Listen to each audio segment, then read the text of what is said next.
Hey everybody, welcome back to the channel. If you caught the last episode, you know what's going on here. We've got an 06 Chevy Cobalt, 137,000 miles and some change. She had a pretty big issue. We discovered on the way home that it wouldn't shift into from third to fourth gear, so got a bit of a transmission issue. If you caught that video, you would know that we were able to get in there and replace the shift solenoids here, but in the process I broke one of the other solenoids over here. My bad, it happens, y'all. But that's all right. I'm gonna redeem myself with a really sweet, thorough detail job on this old girl. Look at this. She got some stains. That's pretty gross, kind of off-putting, I know, but that's how these flip cars are most of the time. So let's get to it. I'm gonna do a quick little demonstration on just how well this machine does work. And you might be asking, like, why they didn't pay you? Why would you do all that? Because I want to show you guys that you don't have to spend a lot of money to clean these cars up. I mean, this is like my biggest investment is this little machine, and I got by just fine even without it, but it does make it way easier. Just a little bit of the soap, man. I'm telling you, a little bit of the Tide goes a long way. Anybody that uses Tide knows that. It's very powerful stuff. I'm using bottled water because I have extremely hard water out here in the country and I don't want to clog my machine up. But if you're in the city and you got good tap water, I'm sure that will work fine. But I'm not chancing it. I like this little machine and I don't want to mess it up. So that's how I do it right there. Now this, from what I understand, doesn't actually have a heater in it. Like it's called a Pro Heat, but it doesn't have like a dedicated heater. What it's got is, I guess it's blowing the air from the heat of the little motor inside, and it kind of warms the water up. But I'm telling you, man, when you're using this stuff right here, you don't really even need all that hot water. It's going to clean just fine. I promise you. I'm going to show you right quick. We're not going to do a big, detail video. There's way better channels out there for all that. They got all that covered. But I do want to show you just how easy these cars can be to clean up. Just a little bit of elbow grease and a very small investment. You just pull the trigger, hose it down, get a lot of the Tide cleaner on there, the detergent, and just go to scrubbing. I mean, pretty self-explanatory, and you'll see all that nastiness start to come out of there.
Look how clean all this side is compared to that's what we started out at.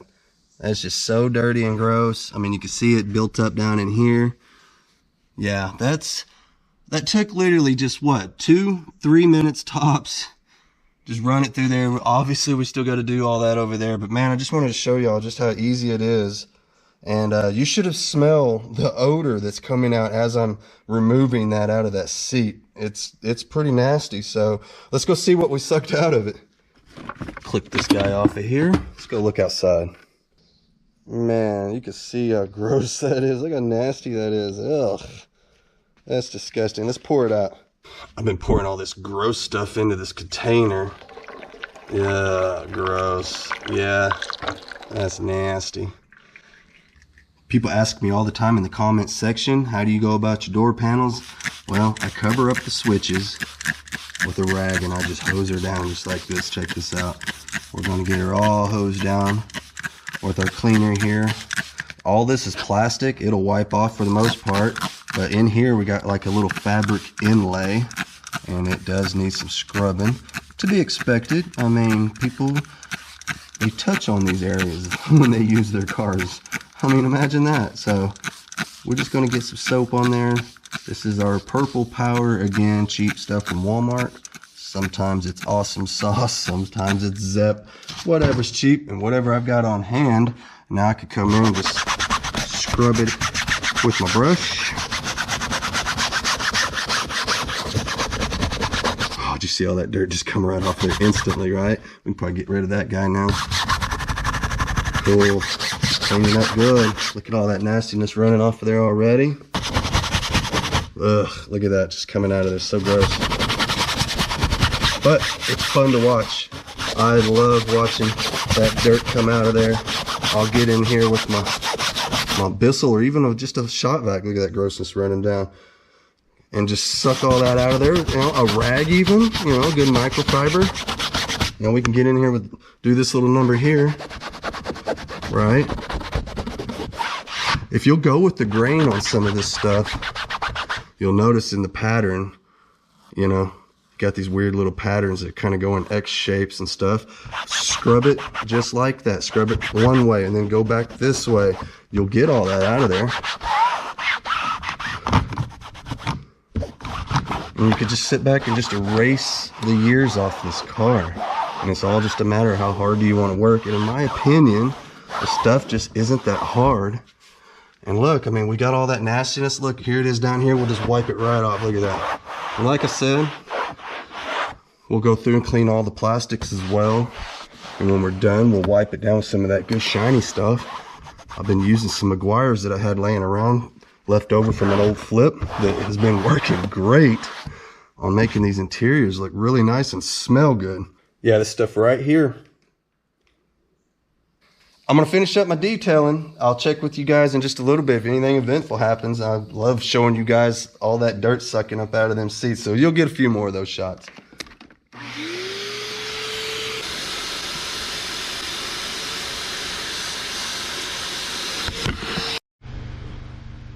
I'm thinking we ought to take care of that right now. I can't even stand looking at it anymore.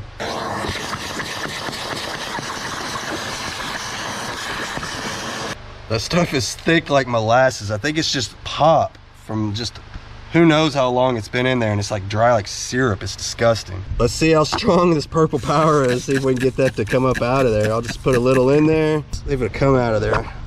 I think it will. I mean, oh yeah, it cut right through it. Cut right through it, man. Not bad for the old cheap stuff. Thought maybe we'd dress the headliner. We're gonna do it just the same way we're doing the seats. I'm going to spray a little bit of the Purple Power over here on some of the harsher stuff that looked like there was some kind of a grease stain or something right there. We'll go through and kind of agitate that a little bit. That seemed to be in the worst of it. The rest of it's just normal. Now I'm going to take my Bissell and go over it just like I do the seats.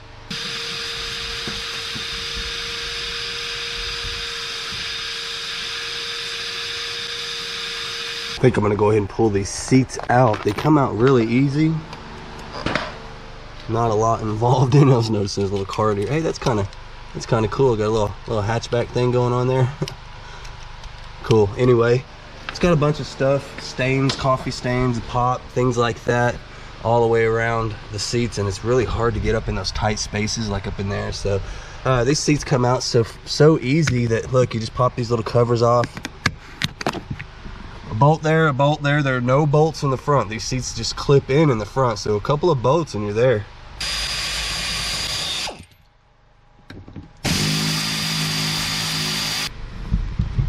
A little plug here, we'll get that unplugged. Just got a little push tab, really simple. Get that out of the way. And it'll just come unclipped out of the front like that. Now we're free. Probably just lay it back just to get it out of the way to get done what we need to get done. I just want to get in there and clean up stuff like that. That is disgusting, and it makes the car stink, especially on a hot summer day. I mean, look at this. The chicken nuggets, really? And that right there is friggin' hilarious. Gather up some of this change, might as well. Be making money already, right?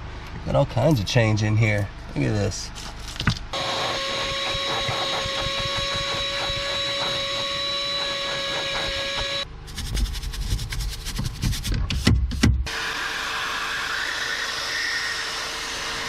Well, this is what we ended up with here. This is the driver's side.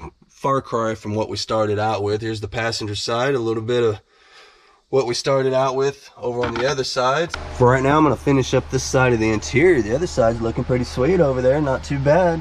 Let's see if we can get this side to look the same way. Golly, I can't believe that's how we started out. Look, found a tater tot. The other side we had chicken nuggets. We just about got a whole lunch going on here. Sprayed my purple stuff on there. In here just kind of agitating it real good. And again, just piss it off, just agitate it.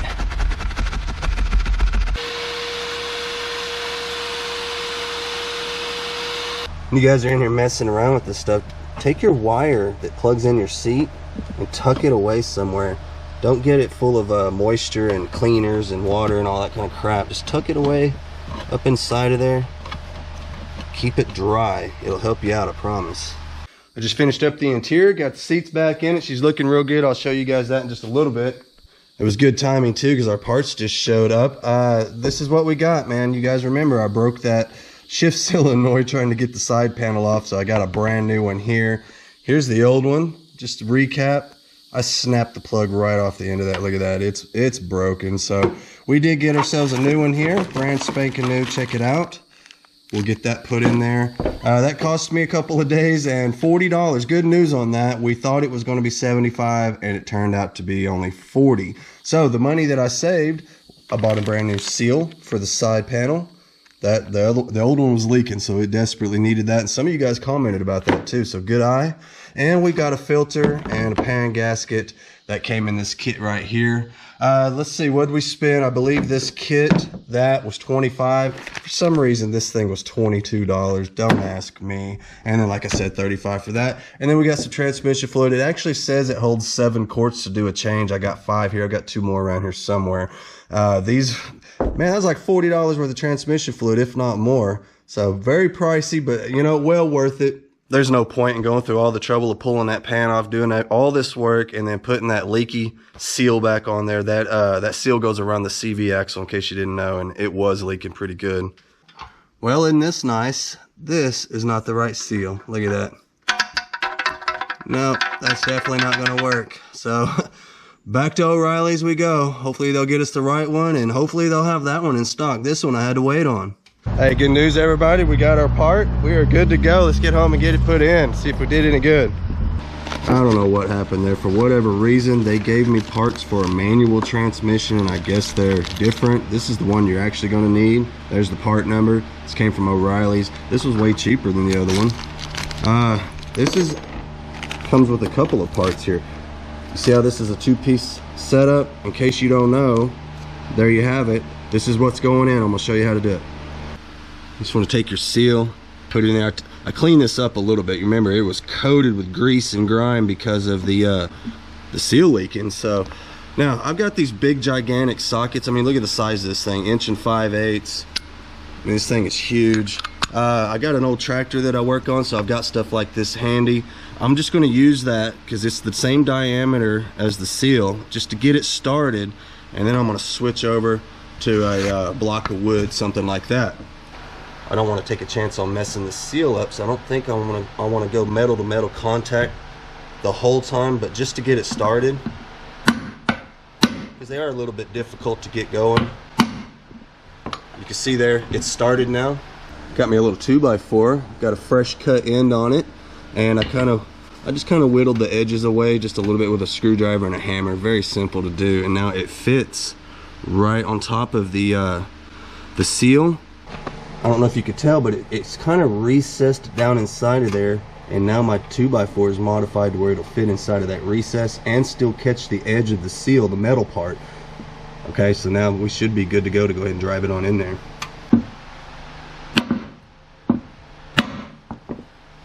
Yeah, it's working well, very well. Oh yeah. So with the new seal in the cover, we can go on to this piece here. This piece is this piece. That's the second half of the seal. We got to get this one off of here. So it's to my understanding, this right here should just come off. It's not, you know, it doesn't have a clip or anything holding it on. Obviously we want to be careful. I don't want to mess up this surface here. when we put our cover on, it actually has a seal that goes around this, so I don't want to mess up the surface. I want that to be a nice mating surface for that seal. So let's see if we can get in here. And it's to my understanding from everything I've seen that this, you just got to work at it. There's really no good way of getting it off. You just got to work back and forth with it, and I just seen it move there. So maybe we're getting somewhere. Bear with me here. I'm trying to do this and move lights and give you guys a good vantage point. I hope this is working out. Let's see. Oh, there we go. Now, see, now we're getting somewhere. And it's to my understanding, you just want to go back and forth here until you get this to work up off of here. Sorry about that. See, I'm already bumping you guys around. It feels kind of loose at this point. Like maybe we could start with the pliers to get it the rest of the way. Let's see. Yeah, exactly. Awesome. So that's all it took. It just took a little elbow grease. You can see how damaged this is. That's the reason we're replacing it to begin with. So, all right, good deal. If you're trying to pull one of these off, just know there's no clip holding it on or anything. It's just kind of pushed into this second surface. I don't know if you can see just past this gear right here, there's a second mating surface, and that's what the second part of this seal, here's the brand new one, that lip actually sticks inside of there, and this edge right here is going to bottom out on that. So let me get a rag in here, kind of clean up these splines, make sure there's no crud in there, and then I'll show you how we're going to put that on. I think it's safe to go ahead and put it on now. Let's see. So to put this inner part of the seal on, we just want to slide it up onto the shaft like so, and we're going to need something to drive that on that's actually going to fit over the shaft and inside the seal. You see that? This needs to fit over that and still be able to go onto here, because you don't want to be tapping around on the outside. That's rubber out there. All right, you want to be tapping around on the inside lip. So the best way to do that, you need something that's going to fit down inside of there, or the way I'm doing it is with this jack handle, which very well you can use a socket. I think like a 1-inch socket would work. Now we're just going to tap that on there.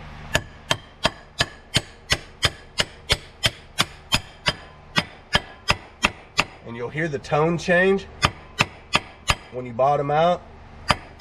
You hear that? We're bottomed out. That is now installed.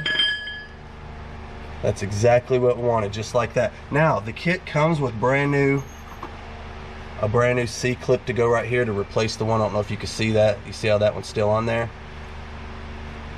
We'll take that one off, put the new one on, I guess. I mean, I don't know if that's even all that important, to be honest with you. The main thing is that we got the inner part of the seal on. Now we could put our pan on. The outer part of the seal will slip right over this part, creating a nice tight seal. No more transmission fluid leak. Take us a clean rag and go around the outside surface. This is our mating surface for our side panel to go back on.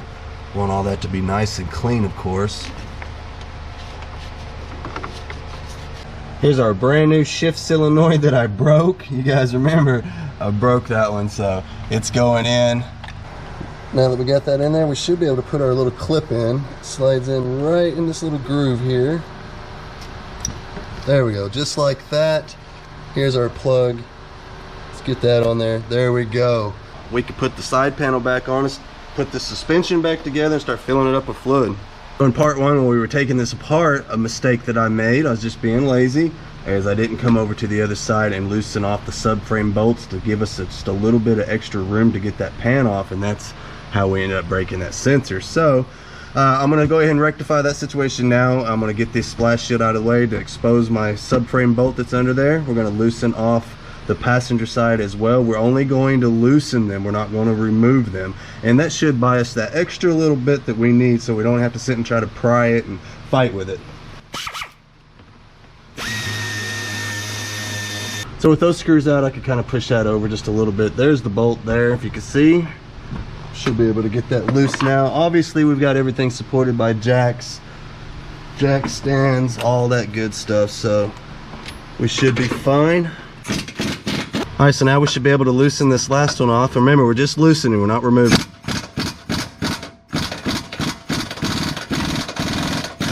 And now that should give us that last little bit that we need to get that pan up in there. Let's drop this back down a hair as far as we can get it. There we go. Something like that. Let's try it out. All right, y'all, let's try to fish this in there. Wish me luck, man. Maybe we got enough room this time. It looks like it. Look at that. One clean swoop, and we are in. None of that weird prying stuff around. Hey, live and learn. Should have did that to begin with, huh? We wouldn't have had to buy a new shift solenoid, but we know better. We learn from our mistakes. We won't do that on the next one, I promise you that. Got all my bolts started. Now I'm going to start where the dowels are. There's a dowel here, and then there's another dowel down in that bottom corner. I'm going to go ahead and get those started first.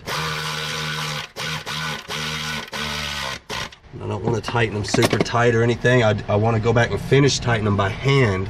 I'm just kind of getting a run up there with the power. The side panel is on. It's all buttoned up. All the bolts are tight. It's time to, I think we'll just jack it up, get the subframe bolts all buttoned back up, and get our CV axle in, our transmission mount, just basically the reverse order from what we did in part one. But don't worry, I ain't gonna leave you hanging just yet. I will show you, guiding this back up into the steering. We wanna get all of that just right. Get this bolt out of here first. Don't want anything obstructing that shaft going back up inside of there.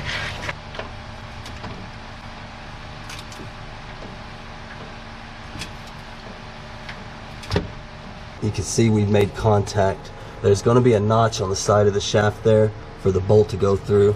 So obviously all we got to do is kind of line this up. It's got that flat side, and there's a flat side on this as well. So all we got to do is line that back up. Let's raise up the subframe a little bit more. You can see we still got a little ways to go. If you look right here, you can see there's still a gap there. So we still got a ways to go. We'll finish jacking that up, and at the same time that will continue to go up into the bottom of that. We may have to tap around on it a little bit to help guide it, but it'll go. Let's get us a subframe bolt started here.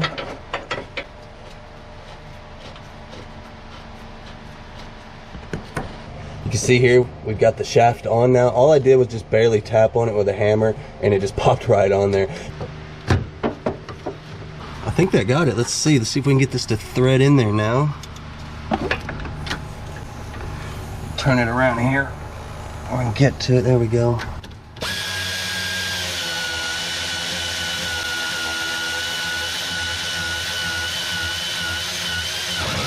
There it is.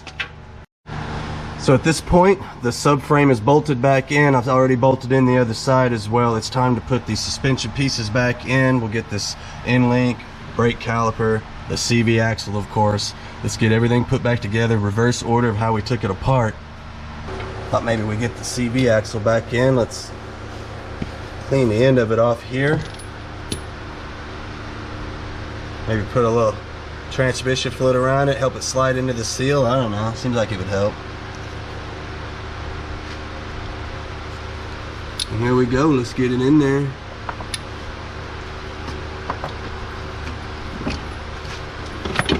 Just like that. That should be it. Let's get this slid back in there. These go together so easy. We're just about there. We'll put that strut and that end link, that sway bar end link on next, and the suspension will be done. So with the suspension all buttoned up, I'm going to jump back up here to the top. Remember all this, right? We're going to start by putting the transmission mount in. The best way I know to put that in, it's the same way it came out. You kind of got to twist it upside down, just kind of work it in there. It's kind of weird, but it worked. Something like that. And the best trick I could tell you on stuff like this is to make sure you leave everything loose until you get all the bolts in. Once all these bolts are started, then you can start tightening everything down. And I think on this, the best thing would be to tighten it to the frame first. All the bolts that we stuck into the frame there, tighten those up first, then tighten this.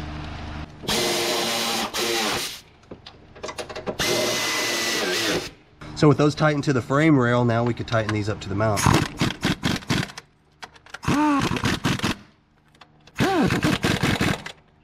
Let's not forget, we got to take this pan off and put our filter in too.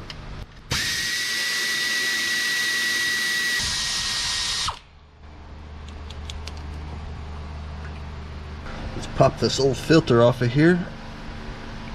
It should come off by hand. There we go. It's worth mentioning that these tubes right here are another common failing point for these transmission. The 4T40E, 4T45E, these tubes, they could come undone here where they're fastened in. So you want to kind of come in, just barely, just kind of try to move them around a little bit, see if any of them's undone, because they'll come in soldered, I guess, over time, and then it won't direct the fluid where it's supposed to go. So something to look at. I don't believe there's anything wrong with ours at all. Get our new filter in, just pop it right up into the hole just like that. We'll clean off around the edge, and then we can put our pan back on with our brand new gasket. Here's the pan, if anybody was wondering. I don't think it looks too bad, you know. It's got just normal, nothing excessive. Here's the little magnet. Got a little bit of metal on there, nothing crazy. I wouldn't consider any of this excessive. I think it's just normal wear and tear for a car that's got about 140, almost 140,000 miles. So that's to be expected, something little like that. Now if we took it apart and seen like metal shavings and all that kind of stuff, then yeah, we'd have to, well, something to be concerned about. But I think this is just perfectly normal. Got her all cleaned up, new gasket on, got the little magnet all cleaned off. I'm gonna get it all bolted up and we'll start pouring that fluid in. So I'm gonna kind of snug these up. Don't want to over tighten them.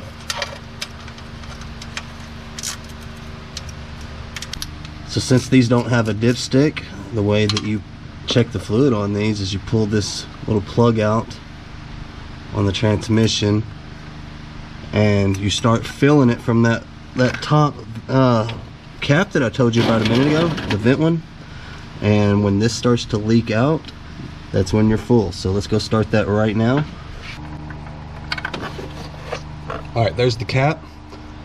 Hopefully you can see down in there, there's kind of a hose in the way, but right there, that's where we're going. It says it takes around 7 quarts to do a change. Let's find out.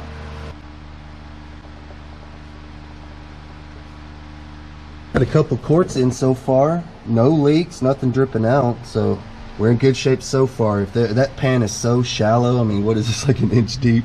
Having 2 quarts in it, it would be dripping by now, I'm sure, if we had any leaks. That's a brand new gasket, so we should be fine. So far, so good. Here we are. This is what we're looking for, everybody. You see how that's dripping out of the hole now? That's the hole. That's how you check these. You want to make sure the car is level, and you want to fill it up until it starts to run out of the hole. When it starts to run out of the hole, you know you're full. So we're going to let that continue to run out a little bit. Apparently I went just a little too far, not a big deal. And then at that point we'll put the plug back in, get it down off the jack stands, and test it out finally. All right, I think we can call that good. Let's go ahead and get our plug in there. We'll get it tightened up. Just takes a second. It's pretty easy. I don't know why they don't just give us dipsticks and all that like they used to. This is kind of goofy, but whatever. There we go. Wipe this down.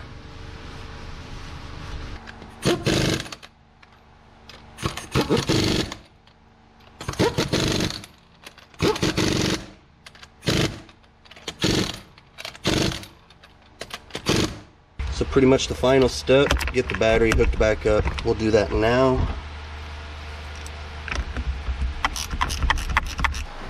All right, went in, got all cleaned up, fresh change of clothes. Remember, we already detailed this thing, so I don't want to be getting in here all hot and sweaty and covered with grease and dirt, that's for sure. Well, let all the dinging and all the nonsense go away. We had an engine light before, and some of you guys were asking me, what's the engine light? I assume it was for the transmission is what I'm hoping, and having the battery unhooked while we did our repairs has cleared the code. We'll see if it comes back. If it does come back, then we'll know it's something else.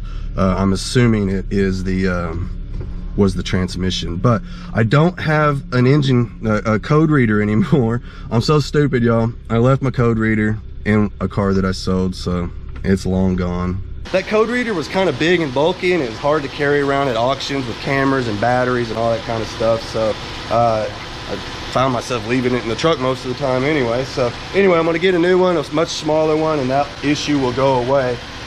I don't see anything dripping. Let's go on a test drive. Let's put it in gear, see what happens.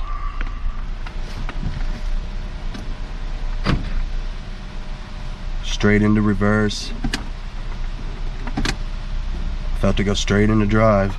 All right, here we go. Wish me luck.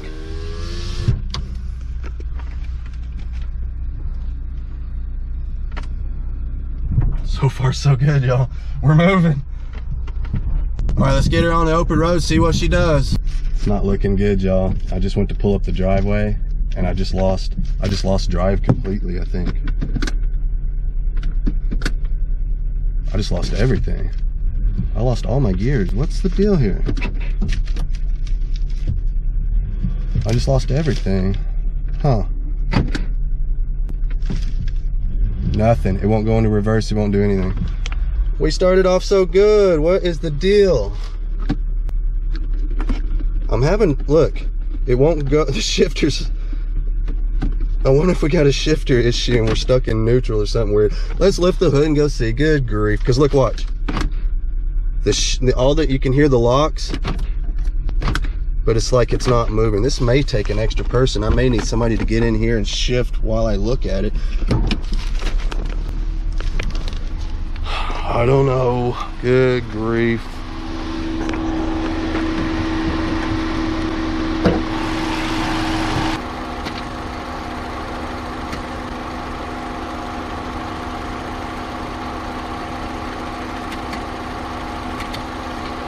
So that's as far as I can get it to go right there. For some reason it won't give me the whole range. I'm not sure what's going on. Maybe I got something in a bind. Oh, there's a check engine light back. That's awesome. I wonder if that's because of this or what. I still don't know yet. And I believe that to be park. Let's see if we're actually in park. Try to push it by hand. Yes, we are definitely in park, so we're shifting. Oh man. All right, let's coast it back down the driveway. Maybe I might have to give it a little push.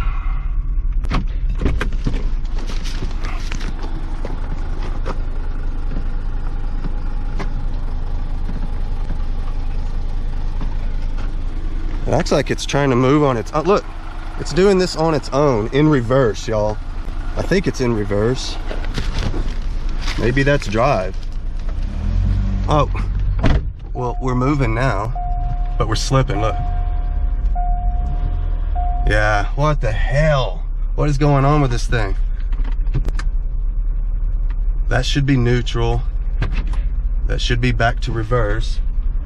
But instead, that's park. Something's up with the linkage or something. For some reason, it's not going to, that should be reverse, and instead of moving forward. All right, let me get this hood shut.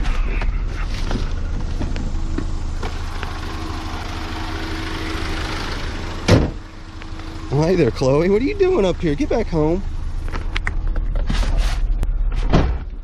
All right, so I'm gonna, let's shift it, give it, this is all it's gonna give me, I guess.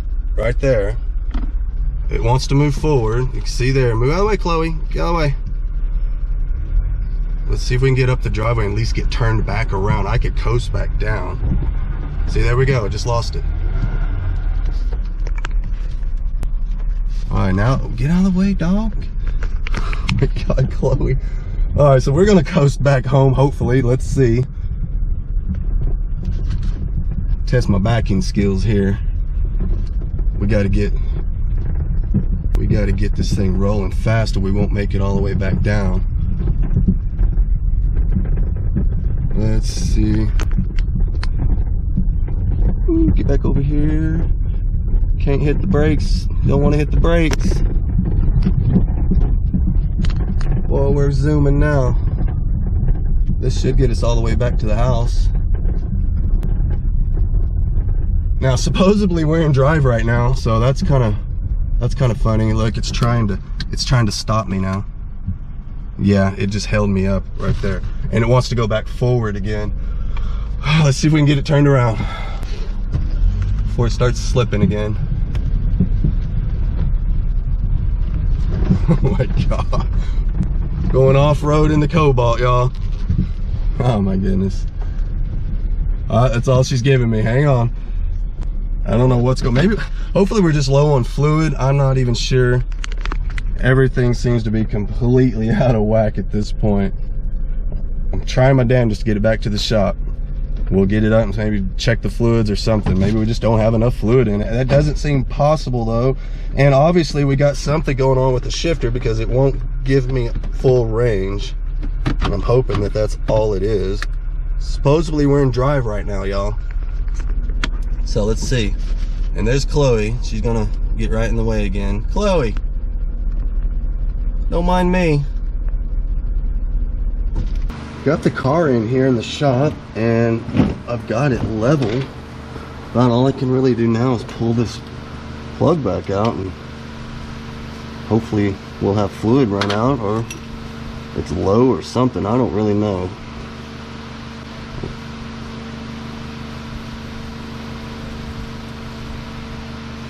Alright, so nothing's running out. Maybe we're just low. This part's gonna kind of suck now that everything's all hot. Yeah, that's hot. Nice.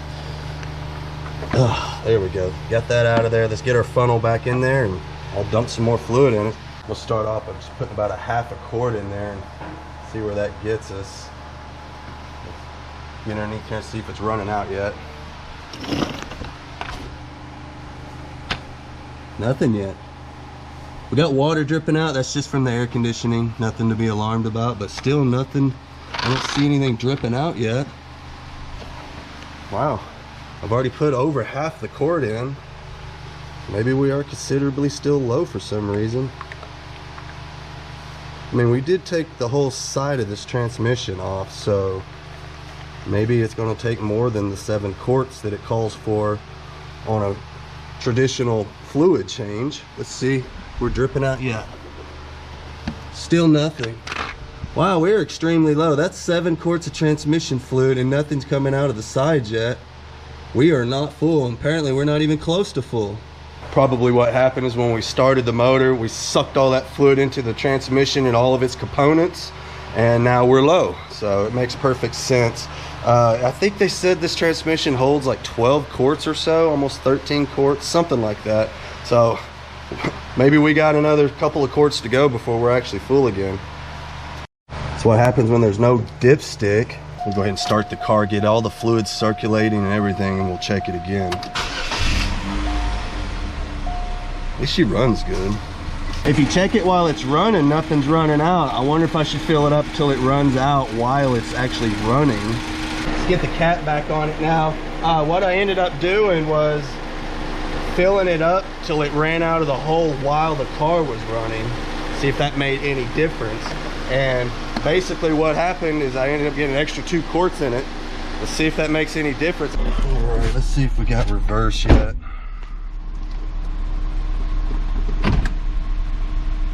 It's still not going, y'all. Look, it's not even trying. There. Now it did. Tries to go forward.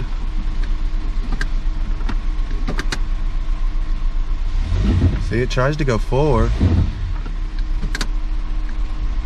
but it won't give me reverse. In fact, it says reverse is forward. What on earth is happening here, y'all? I don't know. I don't know. It went forward fine before, it just wouldn't give me the last shift. Now with all new solenoids, it won't do anything. Very weird.